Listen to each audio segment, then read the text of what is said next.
Okay, good morning, everyone.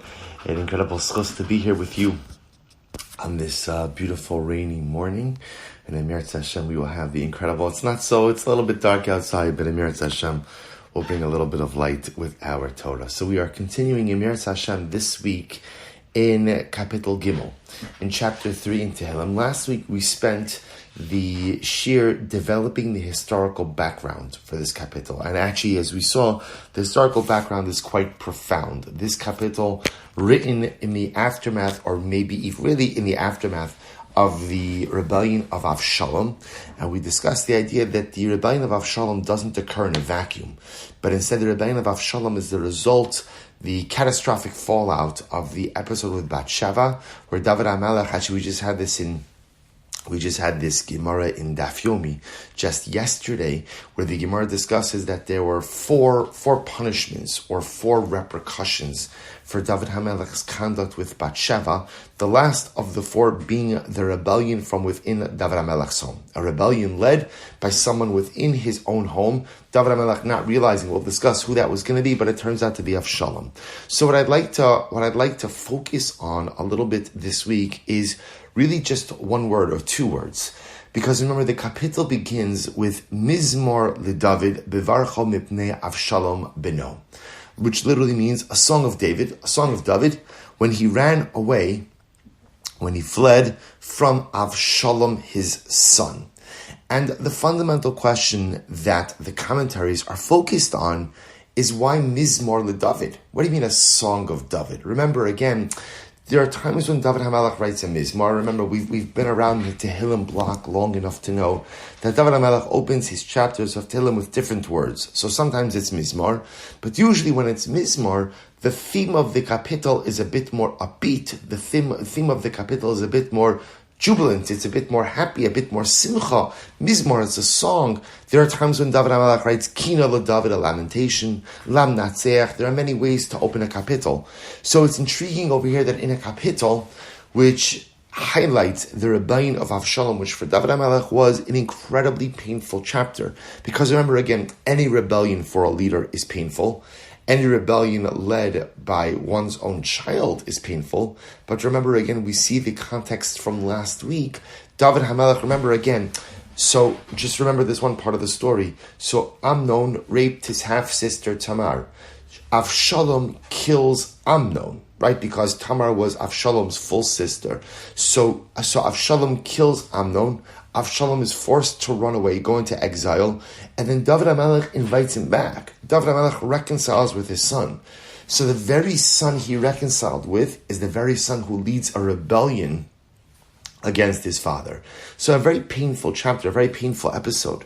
So why is it called Mizmor LeDavid? Why is it a song? Why is this kapitel, which really highlights and focuses on so much pain, why is it called a song? So if we take a look at number 2, so the Radak says, Mizmor LeDavid, number 2, Aleph, he says, Ulefi derech hapshat, ki ha-mizmorim lo hayu nikra'im b'shas ma'isa, ela al shem shahayu mizamrim bahem bebeis ha-mikdash. So the Radak gives two answers. First one, a very simple one. Remember, David HaMelech meant, when he wrote, he's spoken this many times, David HaMelech wanted more than anything to build the Beis HaMikdash. But alas, that dream was denied to him. So he does the next best thing. First of all, he purchases the real estate for the Beis HaMikdash. That's number 1. Second of all, he writes the music for the Levitic choir for the Beis HaMikdash. So therefore, the Radak says, when the kapitel opens up Mizmor LeDavid, that just means that David HaMelech has in mind that this kapitel should be sung by the Levitic choir. It doesn't mean that the tone or that the thematic content of the kapitel is joyful, but David HaMelech is saying, sing this in the Beis HaMikdash. Okay, second answer of the Radak in number 2 Beis, V'chein kulam hane'emarim al David b'shas ma'isa, shahaya David bahem b'sakana. Ela la'achar shenitza mikulam, hayu mizamrim, mizmorim, v'shevach v'hodai l'kel yisbarach. So this is interesting. The Radak says that as much as David HaMelech is writing about the rebellion of Avshalom, when is he writing about the rebellion? After he was victorious, after he was saved. So the Radak points out that as much as the subject is the rebellion, the actual writing of the kapitel occurs after the rebellion. David HaMelech is saved from Avshalom. Now, Rahman al-Islam, unfortunately, Avshalom was killed. Right? Avshalom was killed, and remember again, David laments Avshalom's death, much to the surprise of his soldiers and generals. Right? Remember again, David HaMelech cries out, Avshalom b'ni, Avshalom b'ni, b'ni, b'ni, Avshalom b'ni. David HaMelech cries out, and the soldiers, of course, are astonished because Avshalom was ready to kill his father, and Avshalom would have killed David had David fallen into his hands. But yet again, every parent knows that one's love for a child is not dependent on your child being nice to you or respectful to you. If that's the case, most of us probably wouldn't love our kids. But at the end of the day, a parent's love for a child is unconditional. So David HaMelech loves his son despite all the terrible things that Avshalom has done. So the Radak therefore says, Mizmor LeDavid Bavarcho Mipnei Avshalom Beno. It's a Mizmor. Why? David HaMelech is writing it after the rebellion has failed. David HaMelech has been saved. His monarchy has been restored. He is back in Yerushalayim. He is back on his throne. He sings to HaKadosh Baruch Hu a Mizmor, a song that you saved me from this overwhelming, potential catastrophic event. The Gemara has a different approach. The Gemara Maseches Brachas asks this question explicitly.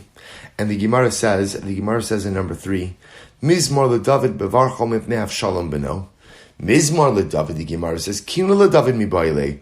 Why do you say a song of David? Should it not be a lamentation? Right? David, the kino, like kinos. Kina is a lamentation. Should it not be Kina LeDavid Bevarcho Mipnei Avshalom Beno? A lamentation of David when he had to run away from his son Avshalom. This is terrible. This is horrible. Again, as I just mentioned before, rebellion against the leader is always terrible, right? Rebellions always have catastrophic consequences afterwards.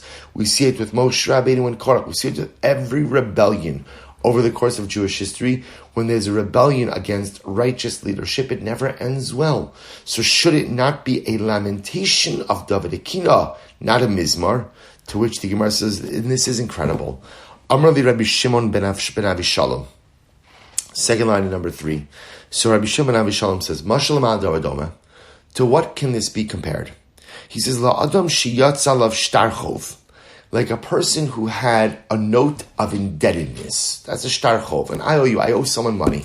Kodem sheparo haya atzev.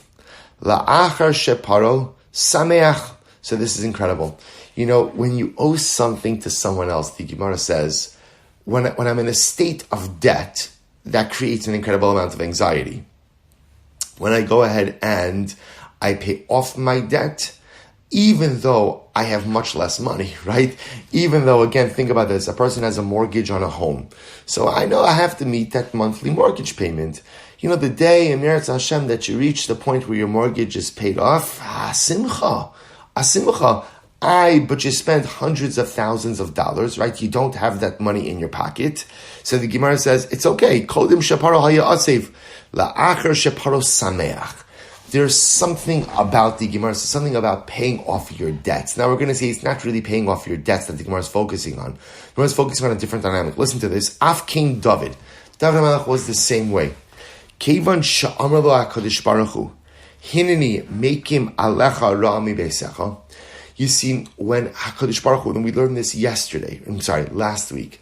In last week's shir, we spoke about the fact that when David is confronted by Nasan Hanavi about his behavior with Bathsheba, so Nasan Hanavi tells him there's going to be a variety of repercussions, right? Number one, the little baby that you have with Bathsheba is going to die. And in addition to a number of other things, Nasan Hanavi says to David, Hineni mekim alecha rami besecha. I'm going to cause evil to rise up against you from within your own home. In other words, Nasan Hanavi tells David, not only is there going to be a rebellion, but the rebellion is going to start from within your own home. Haya Atzif, David HaMelech was very sad, because he thought to himself, Amar, Shema Eved, O Mamzer, Hudalo Chayes Alai. Maybe All the Navi told me is that the person who rises up against me is going to be from within my own home. Now that phrase, from within my own home, is very amorphous. Maybe it'll be a slave of mine. And if my slave rises up against me, he will have no compassion upon me. No compassion upon me. Just to give you an example of this, right? The most famous slave rebellion that we have again in our history, in the Jewish people's history, is when Herod, right? Hordus was a slave, was a servant. He was an Eved Kinani to the Hashmonai family, the Hasmoneans, in the aftermath of the Hanukkah story. Remember again, what does Herod do when he rebels against his Hashmonai masters? What does he do? He kills them all.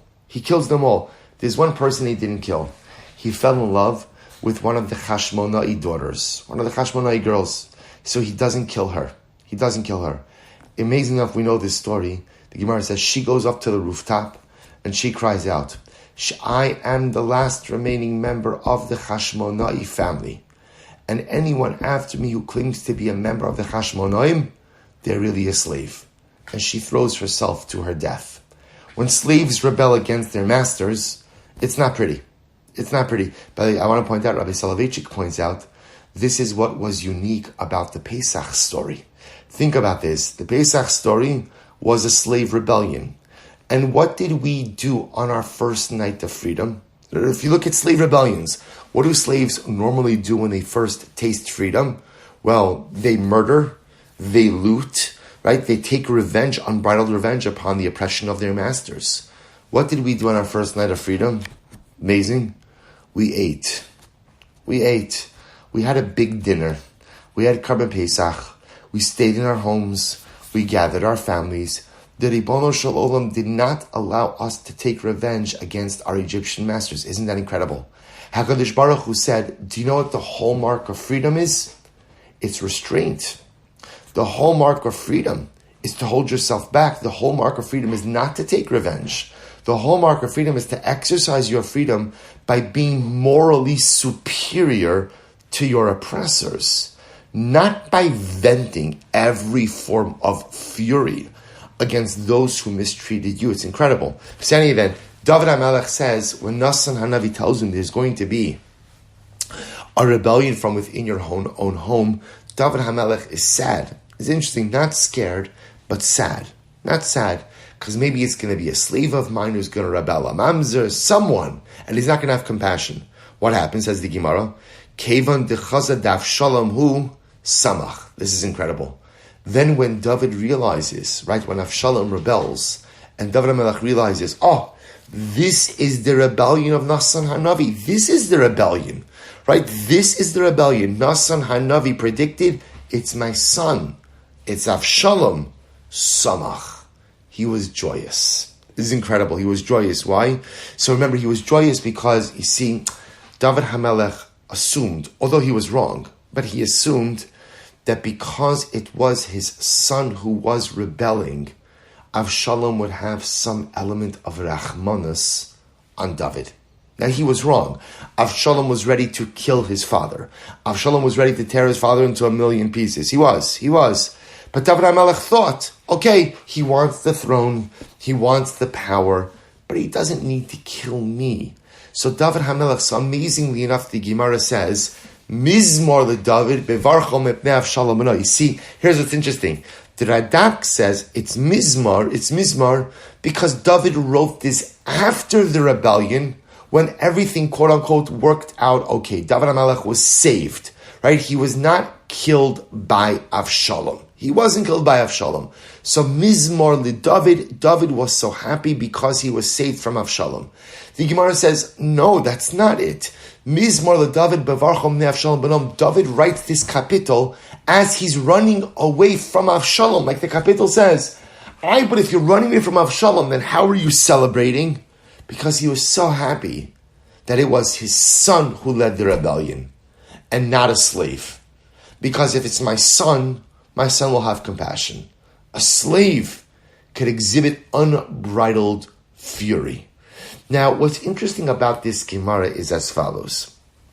That the Gemara gives us a little bit of a window into David HaMelech's kind of psyche. That for all of those years, remember again, the rebellion of Avshalom happens towards the end of David HaMelech's life. So I want to point out that the episode of Bathsheba happens towards the beginning of David HaMelech's life. So I'll point out something very interesting here, which is all of those years in the aftermath of the episode of Bathsheba, David HaMelech walks around with this uncertainty. And what's the uncertainty? I know there's going to be a rebellion. I don't know what. I don't know who is going to lead it. So, and that's like the Gemara gives the mashal. The Gemara gives the mashal of if I have a debt I have to pay, before I paid it, I know I have to pay it. I don't necessarily know that I'm going to be able to pay it or how I'm going to pay it. Once the debt is paid, as much as I have less money in my pocket, there's a certain simcha knowing that the debt is paid. The score is settled. So for all of these years, David HaMelech walks around with the knowledge of knowing there's going to be a rebellion. But I don't know who is going to lead it. So when Avshalom finally leads the rebellion, and David says, it's my son. It's my son. So now the Gemara says, it's amazing. There's an element of simcha. There's an element of joy because finally I know who's leading the rebellion. Finally, the debt is paid. And I'll show you something amazing. Because Shlomo HaMelech, understand, Shlomo already was a young man during the rebellion of Avshalom. He sees this. And he says something so profound in Mishlei because I think he saw a certain dynamic growing up. Take a look at number 4. Shlomo HaMelech says, Ma'or einayim yisamach lev, which literally means the light of the eyes makes the heart happy. Now, what does that mean? If you look in the Metzudas David, this is incredible. Number 5, Ma'or einayim, ha'ares einayim b'davar hamasubak. When your eyes are illuminated with something that was doubtful, we'll see what this means in just a moment. Yismach lev, the heart rejoices. Ki ein ba'olam simcha kataras hasvekos. This line, by the way, you can make it into a bumper sticker. This is a mantra for life. Ki ein ba'olam simcha. There is no greater joy in the world, kataras hasvekos, like the resolution of doubt. Let's talk about this for a few moments. There is no greater joy in the world than the resolution of doubt. What does this mean? So again, the truth is we understand what this means. What this means is when you walk around life and you know that something major is looming, but you don't know when, and you don't know where, and you don't know how, it hangs over you like a dark cloud. And sometimes in life, it's better to name the monster. It's better to know, okay, this is what it is. You know, it's almost like you remember when you're a kid, and or maybe for some of us still in our adult lives, and you're getting a shot, right? And the doctor walks into the room. Doctor walks into the room and is ready to give you the shot, and the doctor does the countdown, and you're like, don't do the countdown, just do it. Just do it, because don't start from 104 and count your way back, because that kills me. That's more painful. The looming doubt of something occurring is even more painful than the episode itself. Just do it. Once I know it's gonna happen, ein simcha kataras hasvekos. There is no greater joy in life than resolution of doubt, and we know this. And as we get older, we appreciate this even more. In other words, I'd rather know the bad news, I'd rather know it and understand it so I can wrap my head around it than kind of walk around in this amorphous state of knowing that something is wrong, knowing that something's problematic, but not exactly knowing the nature of that which is problematic. I just want to point out, so we'll talk about this with David, and then we'll talk about this in life. So with David lives all of these years in a state of suffix, in a state of doubt. I know there's going to be a rebellion, but I don't know who it is, and I don't know, or I should say, I don't know when it's going to occur, and I don't know who is going to lead it. When it's finally Avshalom, David, it sounds strange, but David HaMelech is besimcha. Baruch Hashem, finally, I know when it's going to happen. I know what's happening, and I know who's perpetrating it. Ein simcha kataras asvekos. Now, I want to just point out that I think that this is a profound yesod in life, because the truth is, many of us have areas of dysfunction or disrepair that we know are dysfunctional and in a state of disrepair. But we choose not to deal with them. We choose not to deal with them because somehow it's amazing. Although we are adults and intelligent people, we fool ourselves into thinking that if I don't deal with the problem, it doesn't really exist, right? And if I don't deal with it, it's not here. It's not here. There's a very powerful video by Amudim. Amudim is an incredible organization that helps people deal with all types of mental health situations, and they have a powerful video regarding abuse. And in that video, it's a video of a family, and Rahman al-Islam, this is abuse happening in a family, and the mother in the family is she has an inkling of what is going on, but she chooses not to deal with it. And so in the video, the metaphor is sweeping it under the rug. And she keeps sweeping. She sees things that are strange. She keeps sweeping. And it's in the dining room until the point that the rug under the dining room table, the table's at a slant. And when people sit down to eat, the dishes are falling off the table. But everybody just sits around. And I've always thought it's an unfortunate reality by abuse, but it's not just by abuse. It's a reality in life, that how many times in life I know something is wrong. And you could fill in your personal blank, right? Whether it's that I know something's wrong in me, I know something is in a state of disrepair, I know something has to change, or maybe there's something wrong in my marriage, or maybe there's something askew with my children, or maybe there's something wrong with my relationship with my parents, or my relationship with Hashem, and I know there's a problem, but I think that somehow if I don't deal with it, it'll just get better. And here's the incredible part. What David HaMelech teaches us is actually the opposite is true. Because when I know that there's a problem in life, and I know deep down it's there, and I'm not dealing with it, that actually causes more turmoil. Because living in that state of suffix, living in that state of doubt, where I know that there's a problem, but I'm unwilling to name it, and I'm unwilling to deal with it, and I'm unwilling to confront it, living in a constant state of emotional turmoil is like Gehenna. So you could put on a smile, you could pretend like everything is okay, but inside I'm churning. And the amazing anomaly is, right, the irony is, that the greatest simcha is when you confront your demons.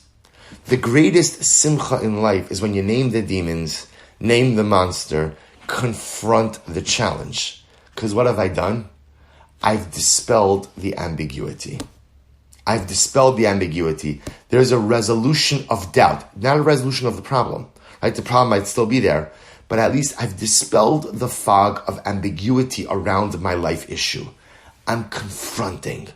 And when you know when you've named the demon, when you've named the monster, when you know the mountain you have to climb, when you've identified the challenge that you must find the solution to, David HaMelech teaches us, there's a simcha, there's a joy. Well, what are you joyful about, right, David HaMelech? What are you rejoicing about? Your son Avshalom just rebelled against you. David says, you're right.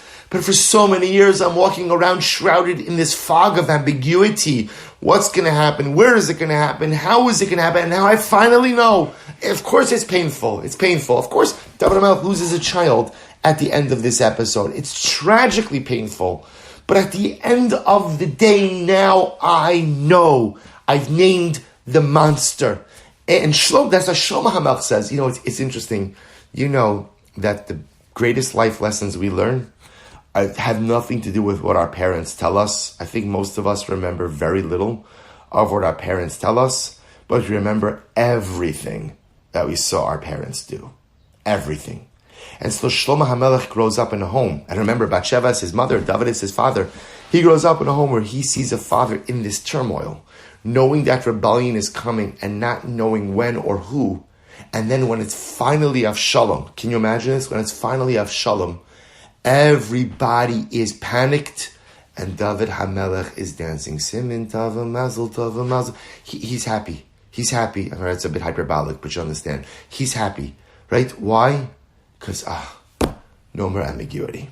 And Shlomo Melech says, "Wow, Abba, Tati, whatever he called his father, what an incredibly profound lesson you just taught me." And that's where Ein Simcha Kataras Hasvekos. There is no greater joy in life than the resolution of doubt. Stop hiding from your problems. Stop hiding from the challenges. Because we think, it's incredible, right? I think that if I hide from it, I feel better. I think that if I sweep it under the rug, that's good. I don't have to deal with it. If I don't have to deal with it, it doesn't exist. If it doesn't exist, I have no pain. And we know it's not true. Because I know it's under the rug. I know it's there. I know what the problems are. Even if I pretend like I don't, I know what the challenges are in the various arenas of my life. And I think I fool myself that by not dealing with them, I'll be a happier person. And in fact, it's just the opposite. Ein simcha kataras hasvekos. There is no greater joy in life than ultimately, again, resolution of doubt, dispelling the fog of ambiguity, naming your demon, naming the monster, confronting the challenge. There's no greater simcha. What do you mean no greater simcha? Now I have to face the challenge. Exactly. But the worst thing in life is doubt. The worst thing in life is doubt. To know what you're up against, to know the challenges. Shlomo HaMelech says, after observing all that he did growing up in his father's home, Ein simcha gidola mizo. There is no greater simcha than that. Therefore, again, according to this approach of the Gemara, it's really pretty incredible that Mizmor LeDavid bevarcho mipnei Avshalom beno. David HaMelech says, now I have the ability to confront the demon. The fog of ambiguity has been dispelled. There is no longer a lack of clarity. I know what it is. I know what the challenge is. And now I'm ready to face it. So Mizmor LeDavid, it's a song which teaches us the incredible lesson. Ein simcha. Actually, the lashon of the Mesilas David is ki ein ba'olam simcha. There is no greater joy in the world. Kataras hasvekas, like the resolution of doubt. What a profound lesson for our own lives. But there's another piece in this as well. There's another piece that David HaMelech teaches us with Mizmor David bevarcho mepnei Avshalom beno. If you take a look, actually, let's skip a little bit. Take a look at number 7. So there's a beautiful Gemara in Maseches Brachos. The Gemara says, Chayiv Adam levarich al hara, kishem shemevarich al hatova. So that's the Mishnah Maseches Brachos says that a person is obligated to bless Hashem. Bless Hashem for the ra, for that which is negative, the same way that I'm obligated to bless Hashem for the good. So the Gemara says, what does that mean? Practically speaking, what does that mean? Now, it can't mean the Pasha Pshat that I should be, thank you Hashem, thank you so much Hashem for all of the terrible things or the things that I perceive as terrible that you visited upon me. I'm just as happy for the tzaras as I am for the simchas. I don't know if there's anyone exactly like that who exists in the world. Right? Somebody who's as happy for a tzara as you are for a simcha. I don't know. I don't think that's the expectation. I think that that's a ridiculous expectation to have of us. So what does it mean that a person is obligated to bless Hashem, levarich, to bless on the bad in the same way that I bless for the good? Ilema kishem shemavarich al hatova tova hametiv, kach mevarich al hara hatova hametiv. So if you want to say that it means, when something beautiful happens, there's an obligation to make the bracha of hatov v'hametiv. Bracha to Hashem Elokeinu melech haolam, hatov v'hametiv. Hashem is good, and He bestows good. So without getting into the halachas, there are sometimes you make hatov v'hametiv, sometimes you make shechianu. That's not our topic. So the Gemara says, if you mean it to tell me that you literally have to make the same bracha for negative things as that occur for positive things, so the Gemara says that can't be. V'hotzanan we learned, al besoros tovos omer hatov ha'metiv, al besoros raos omer baruch dayan ha'emes. So that's not true. For good tidings, for good events, we make the bracha al hatov ha'metiv, and unfortunately, again, for catastrophic events, for sad events, for loss-filled events, we make the bracha ultimately again of dayan ha'emes. So what does it mean? So it's different bracha. So what does the Mishnah mean when it says, the same way I'm obligated to make a bracha the same way that I'm obligated to make a bracha for tova, I also make a bracha on ra'ah. What does that mean? Amarava lo nitzrecha ella lekablinhu besimcha. So therefore Rava comes along in a very powerful Gemara. Rava says what it means is that you have to accept whatever happens in life besimcha. So Rava understands, it's interesting, so Rava understands that when the Mishnah says, I am obligated to bless Hashem for the ra, for that which is negative, in the same way that I bless Hashem for that which is good, Rava means it's an emotional statement. I have to accept besimcha. I have to accept besimcha everything that Hashem does. I believe in my heart that whatever Hashem does is for good, and therefore whatever He does, I accept it besimcha. A very powerful Gemara. Now, I'm sure not a concept that we are new to, but I would say perhaps one of the most challenging theological precepts. The ability to accept that which Hashem does, besimcha. Besimcha. Now, I want to point out, besimcha doesn't mean I have a big smile on my face. This is very important. We've spoken about this before. This is when Rabbi Nachman says, mitzvah gedola lihios besimcha tamid. So does Rabbi Nachman mean that I always have to have an obligation? There's always an obligation to go ahead and smile. There's always an obligation to actually, do backflips over everything that's happening in life. No, because that's not the reality of life. Simcha means a state of inner equilibrium, where I recognize I'm able to accept that all that Hashem does comes from Hashem and is for the good. So this is incredible. So when, according to Rava, and we'll do the next Gemara outside, but I'll tie this together for you. So the Gemara's understanding as follows, that the same way that I'm obligated to go ahead and bless Hashem for the good, which means I recognize that all the good things in my life come from Hashem, I'm obligated to believe that all of the challenging things in my life come from Hashem as well. And therefore, I must accept the challenges besimcha as well, with a complete heart, recognizing that it's from the Ribono Shel Olam, and therefore some way, somehow, it's for my good. So there's another Gemara. It's all the same Gemara Maseches Brachos. So I'll tell you this one outside, so we can discuss this a little bit more. So the Gemara in number 9 begins with a statement of Rabbi Akiva. And Rabbi Akiva says, and listen to this phrase, Li olam yehei adam ragil lomar, called the Avid Rachmana Litav Avid. A person, now literally translated, a person should accustom himself, to habituate himself to say, everything that Hashem does is for the good. Another mantra called the Avid Rachmana Litav Avid, right? So we have two mantras today, right? In Simcha Kataras Hasveikos, there's no greater joy than the resolution of doubt. And Rabbi Akiva called the Avid Rachmana Litav Avid. Everything that Hashem does is for the good. The Gemara then goes on to tell a story. And it's an incredible story. The Gemara tells a story that Rabbi Akiva was once traveling with a group of his students. They came to a particular city and they requested lodgings in the city.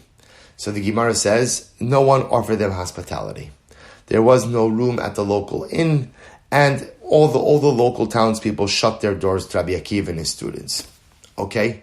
With no other choice, they went to go ahead and sleep outdoors. They went in a field a little bit outside of the city, and that's where they spent the night. So the Gemara says, if there's Rabbi Akiva and his students, so they're leaving the city, the students are distressed. Rabbi Akiva says, don't be upset. Called the Avid Rachmana Litav Avid. Everything that Hashem does is for the best. So they come, they set up camp in the field, and the Gemara relates, what do they have with them? They have with them a rooster, because you have to have a rooster to get up in the morning, chamra, a donkey, to carry their stuff, and shraga, and a candle, to give them light. Okay, so you have to imagine the scene. Rabbi Akiva and his students camping out in the field, and all they have with them, again, the rooster, the donkey, the candle. What happened, the Gemara says? Asa zeka, kavi shraga. So wind blows and extinguish the candle. Asa shunra achla tarnagola. A cat came and ate the rooster. Sounds like Chagadya. Right? Right? What happens? So the cat comes along. So now, no candle. Rooster's gone. And to make matters worse, Asa arye achla lechamra. A lion came and devoured the donkey. Okay? So now at this point in time, the students are getting a little bit braggis. Right? No place to stay. Now there's no light. There's no rooster to get up in the morning. And the donkey, now we have to schlep our own stuff. Right? And Rabbi Akiva says, guys, calm down. Called the Ovid Rachmana Letav Ovid. Everything that Hashem does is for the good. So what happens? The Gemara then fast forward. So now, remember, they're sleeping in the field. It's pitch black. There's no candle. There's no donkey. There's no rooster. Fine. What happens? The Gemara says, that night, the city that refused them lodging was attacked, and all of the inhabitants were taken captive. So Rabbi Akiva says, do you see what happened? Had we been lodging in the city, we would have been taken captive.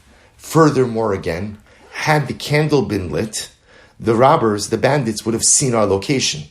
And had the rooster been alive, the rooster might have crowed, given away our location as well. Had the donkey been alive, the donkey may have brayed and given away our location. So Rabbi Akiva says, you see, we were only saved because we were denied lodging.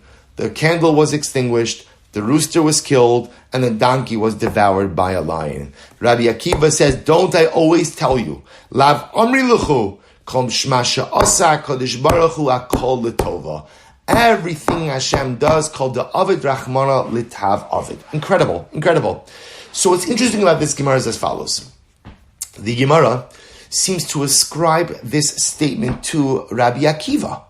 Right? The Rabbi Akiva says, "The Olam Yehi Adam Ragilomar called the Avid Rachmana Letav Avid." A person should always say, whatever Hashem does is for good. So the Ben Yehoyada, one of the commentaries on the Gemara, says, I don't understand. Rabbi Akiva is not the one who came up with this mantra. Who came up with this mantra? You know this. Nachum Ish Gamzu. Right? Nachum Ish Gamzu. And Nachum Ish Gamzu, the Gemara says his name was Nachum. Why did they call him Nachum Ish Gamzu? Because everything that would happen, what would he say? Gamzu Letova. This is also for the good. By the way, to amplify the question, Nachum Ish Gamzu was Rabbi Akiva's Rebbe. Wow. He was Rabbi Akiva's Rebbe. So I don't understand. The Gemara comes along and says, I have to tell you, Rabbi Akiva said something so profound that a person should always say, called the Avid Rachmana Letav Avid. Whatever Hashem does is for the good. Rabbi Akiva didn't make this up. This is not a chiddush. This is not something new that Rabbi Akiva is advancing. Rabbi Akiva got this from his Rebbe. Nachum was one who taught us, Gamzu Latova. Even Uncle Moshe sings about it. Everything Gamzu Latova comes from Nachum Ish Gamzu. It doesn't come from Rabbi Akiva. So why is the Gemara ascribing it to Rabbi Akiva? Why is the Gemara giving credit to Rabbi Akiva? To which the Ben Yehoyada says something absolutely amazing. The beginning of the Gemara, Rabbi Akiva doesn't just say, called the Avid Rachmana Letav Avid. That's not what Rabbi Akiva says. It doesn't just say everything that Hashem does is for good. Rabbi Akiva adds on an introductory phrase, Li'olam Yehei Adam Ragil Lomar. A person must accustom themselves to say, to articulate. You see, Nachum Ish Gamzu taught us a hashkafa, taught us a mindset, Gamzu Latova. Rabbi Akiva says, if you're really going to see Hashem even in adversity, and if you're even going to see Hashem in the difficult chapters in life, and if you really want to accept everything that Hashem does, even the difficult things, Li'olam Yehei Adam Ragil Lomar. It's not enough just to think it. You have to say it. You have to say the words. Kol Da'avid Rachmana Litav Avid. Everything Hashem does is for the good. You have to say it. Because if you don't say it, it's not real. By the way, we see this concept in other areas as well. This is the Rambam in the beginning of Hilchos Tshuva. Remember again, what does the Rambam say? Kishiyasa Tshuva. Right? Kishiyasa Tshuva. When a person does Tshuva, chayiv lehizvados. Person is obligated to do vidui. And the Gemara says, Ketzad vidui omer. A person says, Chatasi, avisi, pashati, vasisi kach v'kach.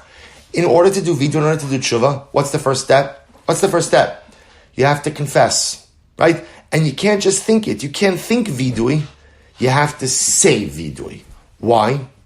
Because things that you think aren't always real.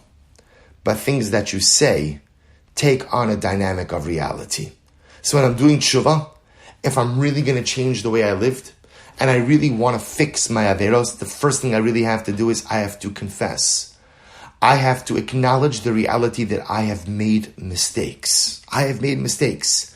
And the only way to acknowledge that reality is to say it, to actually bring it into the world through dibur. Only once I say it does it become real. Rabbi Akiva says, Nachum ish gamzu taught us the hashkafa, the mindset of gamzu letova, that everything that Hashem does is for the good. He taught us the hashkafa. What Rabbi Akiva is adding on is li'olam yehei adam ragil lomar. It's not enough to think it. Every day I have to say it. Because the things that you say take on a reality. The things that you say become real. Because speech, words, we know this. Words, you know how we know this, like in relationships, whether it's in a marriage or whether it's with parents. One of the most important thing in relationships is to tell people you love that you love them. Tell your husband you love him. Tell your wife you love him. Tell your kids you love them. But they know. They know. Of course, well, hopefully they know. But at the end of the day, when you articulate something, when you say something, it becomes real. It becomes real. You could think it, so maybe for you it's real, but when you articulate it, it becomes a true reality. So Rabbi Akiva says, and this is incredible, Rabbi Akiva's statement is, Li'olam yehei adam ragil lomar. I have to say it. And by the way, not just an episodic recitation, but a daily recitation. Every single day to say the words, Kol da'avid rachmana litav avid. Whatever Hashem does is for the good. Say it, say it, say it, say it. Because only once you say it, ultimately again does it become a reality. So perhaps what's happening in this kapitel is this same exact dynamic. What's happening in this kapitel? Remember again, we're focusing on one simple question. How could it be that David HaMelech says, Mizmor leDavid bevarcho mipnei Avshalom beno? Mizmor leDavid. So according to the Gemara, do you know what's happening over here in this kapitel? David HaMelech is accepting that everything that Hashem does is for good. Your son is rebelling against you. Your very family is being torn apart. Your own flesh and blood is rising up against you. This is terrible. You're being displaced. David HaMelech says, whatever Hashem does is for the good. But David HaMelech also realizes that it's not enough to think it. You have to say it. So how does David HaMelech say it? Mizmor leDavid. By the way, David doesn't just say it. You know what he does? He sings it. He sings it. Ribono shel olam, everything you do is for the best. Kol da'avid rachmana letav avid. Gamzu letova, mizmor leDavid bevarcho mipnei Avshalom beno. He's singing, he's dancing, because if this comes from Hashem, as painful as it is, some way and somehow, it is for the good. So if we bring this all together, it turns out that David HaMelech really, just in this opening, David HaMelech is our ultimate life Rebbe. Everything you need to know to live successfully in life, David HaMelech teaches us. And just in this opening phrase of Mizmor leDavid bevarcho mipnei Avshalom beno, David HaMelech teaches us two incredible lessons. Because remember again, our entire shir, we focused on one question. Why Mizmor? Why is David singing? Should it not be kina? Should it not be lamentation? To which David HaMelech teaches us two profound lessons. Lesson number one, Ein simcha ka'ataras hasfekos. There is no greater joy in life than the resolution of doubt. Resolution of doubt. Why Mizmor leDavid? All of these years, David HaMelech is wondering, who's going to lead the rebellion? What's going to happen? Who is it going to be? And then he finally hears that it's Avshalom. Givaldik. Incredible. incredible, I'm so happy. Really? You're happy? There's a rebellion from your own kid? I'm happy because now I know. Because the worst thing in life is to live life with ambiguity. To know that there's a problem, but I'm not dealing with it. Or to know that in David HaMelech's case, it wasn't that he wasn't dealing with it. It was that he couldn't deal with it. The time had not yet come for the rebellion to ultimately come about. But the message for us, the Mizmor LeDavid, is we spend our lives running away from problems. We spend our lives sweeping things under the rug. We spend our lives trying to pretend that things are okay when they're really not, because somehow we think that we're making ourselves feel better by not dealing with dysfunction. And David HaMelech says, Fakert, it's just the opposite. Ein simcha ba'olam ka'ataras hasekos. Like Shlomo HaMelech says, the greatest simcha in life is resolution of doubt. It's interesting.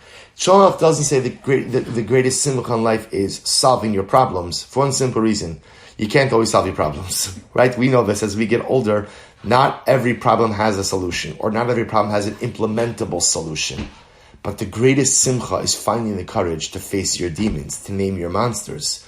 The greatest simcha in life is when you stop sweeping everything under the rug, You stop sweeping everything under the rug, and you go ahead and finally find the courage to deal with your challenges. That's Mizmor LeDavid Bivarcho Mipnei Avshalom Beno. That's the simcha. And lesson number 2. Mizmor LeDavid, a person is obligated, Rabbi Akiva says, Li'olam Yehei Ragil Adam Lomar. Person should always accustom himself to say, Kol de'avid Rachmana Litav Avid. And what Rabbi Akiva says, as much as I got from my Rebbe Nachum, that yes, Gam Zulatova, everything is for the good. Nachum taught us to think it. Rabbi Akiva teaches us to say it. Because each and every day, imagine for a moment, if at the end of the day, every day I started my day by articulating this powerful theological precept of Kol ma de'avid Rachmana Litav Avid. Everything Hashem does is for the good. And if I don't just think it like Nachum told me, but I say it like Rabbi Akiva told me, the things you say become reality. And the moment I live a life of reality, that whatever happens to me, called the Avid Rachmana Letav Avid, the brachas are brachas, but even the adversity somehow, I'm not going to say the adversity is a bracha, that's a hard level to be on, but the adversity also comes from Hashem. And if it comes from Hashem somehow, some way, it is for my good as well. Say that statement every day. Kol olam yehei adam ragil lomar kol the Avid Rachmana Letav Avid. And that's why David HaMelech says, Mizmor LeDavid Bevarcho Mei Avshalom Beno. Do you know what I did? David HaMelech says when Avshalom rebelled. Do you know what I did? I sang. Why are you singing? Because ultimately, again, my singing is the way I express. Called the Avid Rachmana Letav Avid. Whatever Hashem does is for the good. That's the way I express it. And if I express it, if I say it, this is a little bit of a forgotten art. Sometimes when you're a little bit down on yourself, do you know what you should do? Again, free therapy over here, right? You know what you should do when you're down on yourself? Stand in front of a mirror and say, I am good. I am worthy. Make sure nobody else is around because they'll think it's a little bit strange. But I know it sounds like a strange thing to do, but sometimes what you just have to do is articulate and reinforce, I am a good person. I possess positive character traits. I am worthy of life. I am worthy of blessing. I am worthy of other people's love. And when you say these things, it sounds strange, but sometimes, even though I know these things in my mind, when you say it, it becomes real. The things you say become real in this world. So we all possess a whole number of beautiful hashkafas and emunos in our minds. The problem is they don't always find expression in the way that we live, because they live in the world of cognition as opposed to the world of action.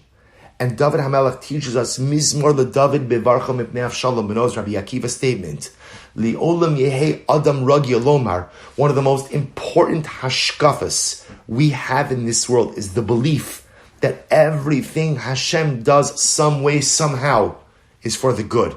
But that hashkafa is only powerful enough to inform the way that I live. Not if I think it, but I have to say it. Mizmor LeDavid Bevarcho Mipnei Avshalom Beno is the way David articulated this ultimate all-powerful hashkafa. Kadosh Baruch Hu, this is a painful matzav in life. This is a painful parsha for me, but I believe that everything and anything you do somehow, some way, is for the good. And I'm going to articulate that ultimately again. Mizmor LeDavid Bavar Chob Me'av Shalom Eno. So may we be Zochem Eretz Hashem to internalize these two incredible lessons, to stop running from our problems, to stop sweeping things away, to stop living in the fog of ambiguity, to find the courage to confront our demons, to name the monster, and to experience the simcha of Hataras HaSveikos. So maybe Zochem Eretz Hashem to take the hashkafa of Nachum and to ultimately articulate it like Rabbi Akiva, and hopefully gird ourselves with the strength to accept the goodness of the Ribono Shel Olam, even in times of adversity and even in times of challenge. We'll stop over here for today, and Amir Hashem look forward to continuing this journey with all of you next week. Have a wonderful day and a wonderful rest of the week.